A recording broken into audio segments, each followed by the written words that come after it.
初恋是什么时候？现在。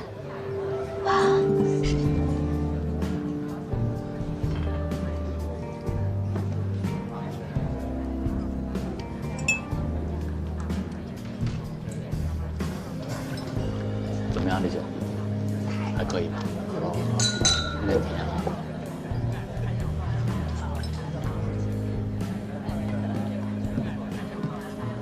你怎么一直在吃东西啊？也不说话，饿死鬼投胎啊？不是，这里东西太好吃了。馋酒啦？想喝就喝呗。顾总，小宁想喝一点酒，您不会这么苛刻吧？哎，对呀，老板，今天呢让小宁喝一点啊，大家高兴了，一会儿给您交个代驾。难得聚餐，您就特批一下，今天别让他开车了。顾总，就喝点吧。对呀，是啊，就对呀，喝少喝一点嘛。喝点吧今天大家都这么高兴了。好吧，少喝点。来，干杯！来。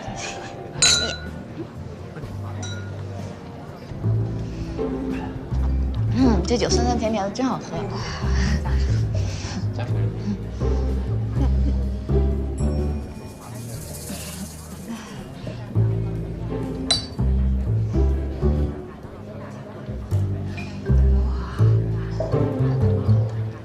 哎，别喝了，咱们还是玩游戏吧。哎，把那个东西都拿上。好，来，老规矩，真心话大冒险。拿着，酒瓶到位。好，哇哦，小宁第一次玩吧？我给你讲讲规则啊。酒瓶转起来，瓶口转到谁，谁就要接受指令。然后呢，我抽到什么，谁就要做什么。哇，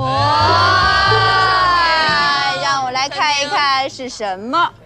含情脉脉地向右手边第2个人表白，1、2，成功，是你。你这说的不严谨。右手边第2个算不算江小宁本人啊？再说了，江小宁刚来没多久，就是你别吓到人家。游戏嘛，还能不遵守规则啊？不要胡搅蛮缠，好不好？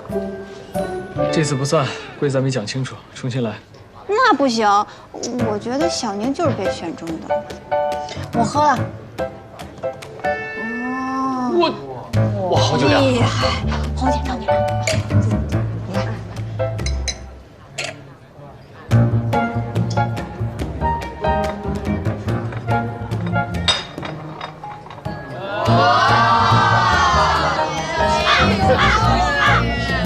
你运气真好，可以买彩票了。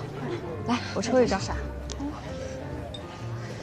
哦，真心话，初恋是什么时候？什么时候？我喝酒。哎，小宁，不行，不能再喝了，得回答问题了。现在。是谁呀？哎，是不是上次开豪车接你来那个？是一个不喜欢我的人，还没开始就结束了。小宁这说的什么乱七八糟？他是不是喝多了？不是王凯生日吗？别光顾着喝酒啊，蛋糕呢？蛋糕。